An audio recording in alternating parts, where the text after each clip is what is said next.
Участники проекта проходят испытания, основанные на событиях Великой Отечественной войны. Перед ними только один соперник – собственные возможности.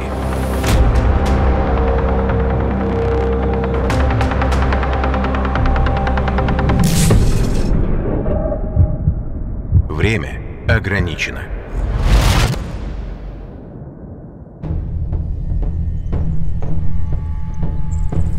В августе 1941 года артиллерист Григорий Малинко получил приказ прикрывать отход своей части.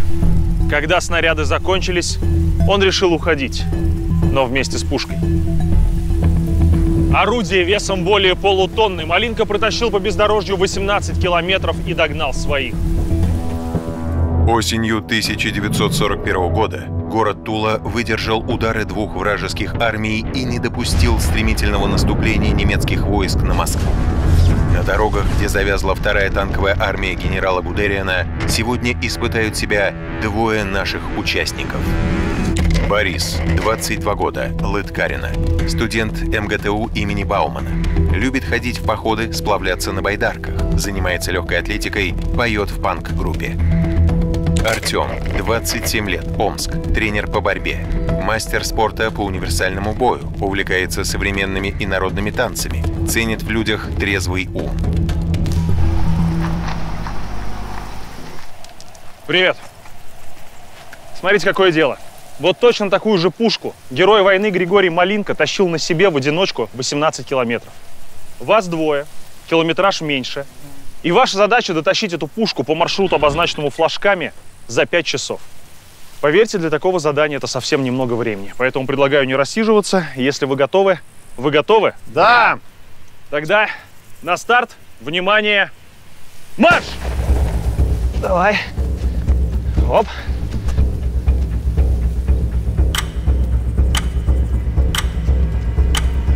Вот тебе пересеченная местность.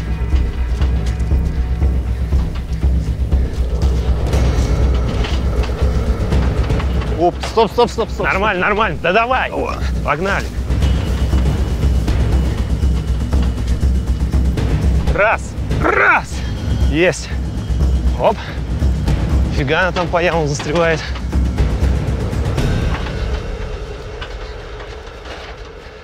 Сегодня нам повезло с погодой. Если был бы дождь, то мы бы не смогли бы перейти даже через первый холм. Тяжело, я думал, легче будет. Жестко тут, без комментариев. Толкача тяжело. А когда нормально идет... Мы даже и не знали, как правильно можно эту пушку тащить. Мы ее просто взяли и потащили. Давай, нормально. Прям по грязи. Пузом забрала, цепляется, зараза. Тяжело идет очень. Фу, раз, два. Она цепляется за грязь. Маневренная и малозаметная противотанковая 45-миллиметровая пушка была незаменима в начале войны. Различные виды боеприпасов позволяли использовать ее против пехоты. Доработанная в 1942 году пушка дошла до Берлина и до сих пор остается одним из символов победы. Мощно, здорово, круто. Я сейчас сдохну. Давай. Когда пошла грязь, это был полный ад. Так, ставим. Позади первые 500 метров, парням уже не сладко. Ну чего? Как ощущение? Всего 500 метров прошло. Огонь! Поначалу как-то веселее бежали. Поначалу таких луж не было. С такими подъемами, да. А тут эти подъемы, она вообще в подъем не лезет. Что у тебя с ногой, Артем? Да, слегка хромаю. Что случилось? За 2 дня до испытания слегка упал. Поскользнулся, но отступать я уже не хотел. И пошел, несмотря ни на что, сюда. Давай. Раз, два, оп! Оп! И пошла, родимая! Давай! Никогда не испытывал каких-то подобных чувств и ощущений, как вот в сегодняшний день. Грязи нет на этот раз. Но сейчас я это словами, к сожалению, не смогу описать. Давай в разные попробуем.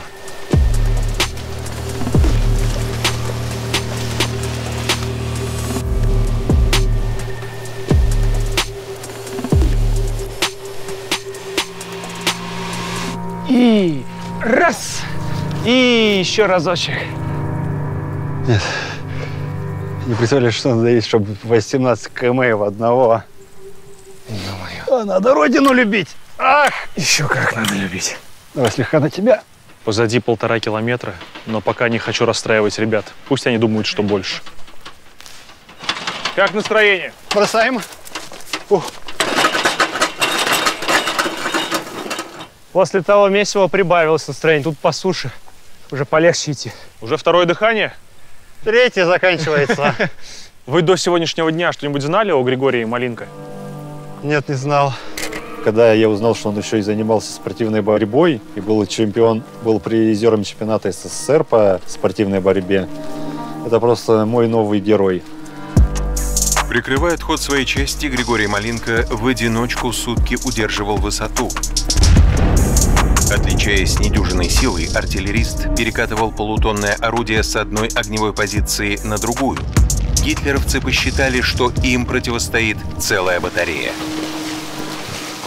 Чем дальше шли, чем было тяжелее, когда проходили грязь, когда пошли в гору, тогда уже начал задумываться о тех годах, когда наши прадеды все это делали на своих плечах.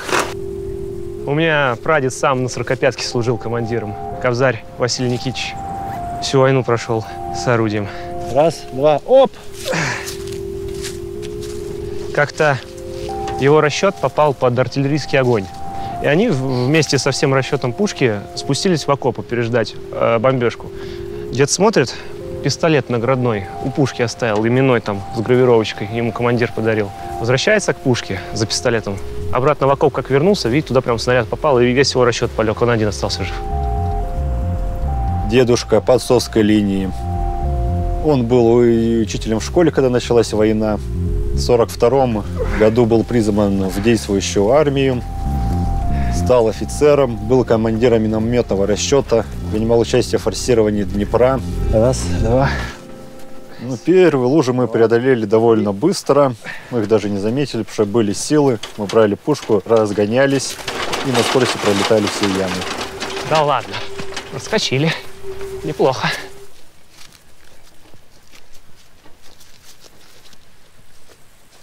Давай пока разведаем, как мы там вообще проходить будем. Да. А то тут либо вот здесь попытаться посередине колеи, либо тут с разбегу. Сейчас посмотрим. Мы подошли к одной большой луже, Ну, в и принципе, мы очень долго пытались ее она вытащить встанет, мы оттуда. ее Потратили вытащим около прям. минут 40, чтобы просто пройти 100 метров. Получается, там придется тащить. Сейчас мы опять тут на полчаса застрянем, ё-моё. Оп, раз, два, 3. Очень сложно бороться с этой стихией, когда ты тащишь орудие. Это было просто нечто. И я даже себе представить не мог, что может быть так трудно. Давай!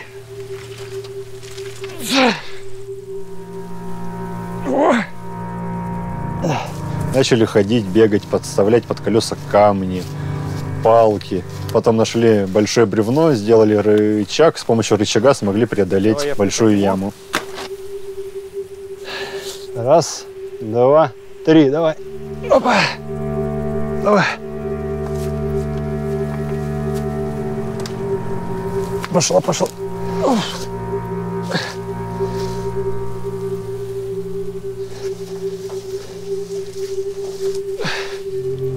Я ожидал абсолютно другое. Я думал, спокойная прогулка, 5-7 километров. Пулеметиком через плечо, да? Да. А тут 7 километров с пушечкой. Парни, ну я вас поздравляю, половина пути пройдена. 3 километра и 3 часа. Небольшое отставание от графика есть. Поэтому имеет смысл все-таки чуть-чуть ускориться. Понимаю, что тяжело, но за этой горкой, когда вы ее преодолеете, а вы ее преодолеете, будет проще и быстрее. Сможем? Возьмемся сейчас? Сможем. Можем. Как руки? Какие руки? Я их не чувствую. Поднимаю. Тащим. Ну давай с места сдвинем-то хотя бы.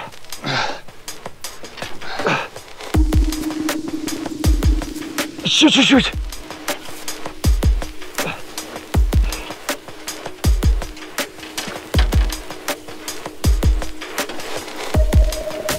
Нифига себе, немножко сложнее. Это ни разу не марафон пробежать. Марафон пробежать это просто, это налегке. Это вообще с марафоном не сравнивается. Это тяжелая атлетика уже, да. Сил не то, что не оставалось на то, чтобы как-то преодолеть всю эту грязь и распутицу вместе с пушкой. Сил не оставалось на то, чтобы просто даже поднять эти стропы. Ах, не верю, что только 3 километра.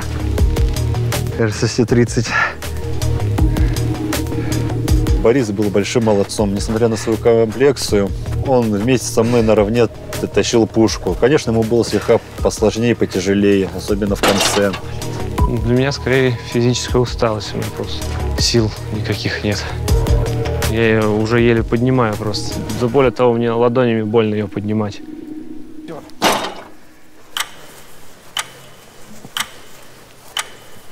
На самом деле сложно сказать, я почти ни о чем не думал. У меня одно в голове вертелось: надо сделать, надо ее вытащить как-то, надо ее хоть продвинуть насколько, как-нибудь придумать, как ее из этой грязи вообще вытолкать.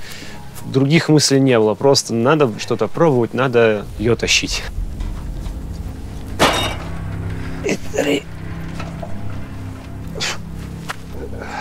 Когда начало темнеть, я подумал, что уже все, 5 часов прошло. Но я вначале не мог поверить, как так 5 часов темнеет. Метров 300 грязи, горка.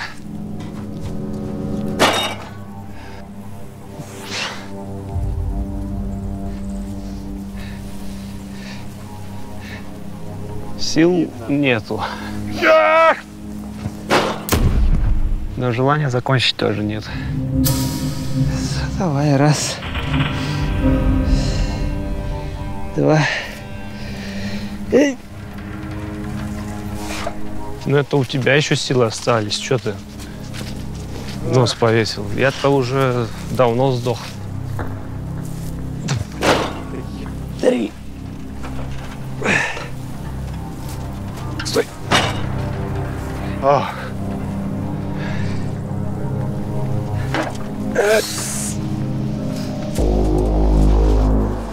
Если честно, мне кажется, мы не пройдем. Не, ну мы эту грязь будем сутки сейчас теперь со своими силами проходить. 3. Как говорится, дух жаждет, а тело устало.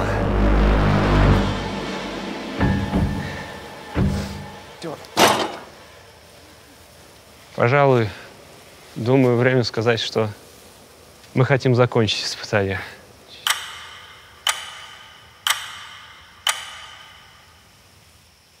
Ну что, парни, ваша позиция идти до конца изменилась? Мы просто теперь чисто физически не можем даже ее на 30 сантиметров продвинуть. Просто сил уже не осталось, просто даже поднять ее. Итак, вы принимаете решение остановиться. Ну, да. До того, как вы окончательно застряли, было желание все бросить? Желания сдаться не было, но когда просто уже физически сил не осталось, просто чтобы хотя бы ее поднять, не то что протащить. Травмы были сегодня? Как твоя нога? Она стала болеть меньше, чем в начале. Ты говорил, что руки перестали болеть час назад. Что сейчас с руками? Не чувствую их. Только одно не могу понять. Вот как один человек 18 километров ее тащил. Это прям сверхчеловек. Малинка всегда говорил, что человек способен на все, если захочет. Вы сегодня не дошли до конца, но это не значит, что вы проиграли. Вы сделали невозможное. Многие люди не дошли бы и до половины пути, который вы сегодня преодолели. Так что я уверен, что вы достойны своих прадедов. Спасибо большое, парни. Вы большие молодцы. Это было суровое испытание, которое в очередной раз доказало, что человеческие возможности безграничны. Верьте в себя, и у вас все получится. Увидимся в следующем выпуске. Думай, что тебе важно. Среди рейтингов и эпатажа, среди лажи и купли-продажи, каждый покажет, что он там нажил. Среди серых многоэтажек, среди серых волков, что куражат, среди серых с печатью бумажек, каждый мой брат, ну точно заряжен. Пережить, чтобы помнить, ты добро, а не похоть. Дорожить своей верой, пока из тьмы этот мир не потерян. Пережить, чтобы помнить, ты добро, а не похоть. Дорожить своей верой, пока из тьмы этот мир не потерян.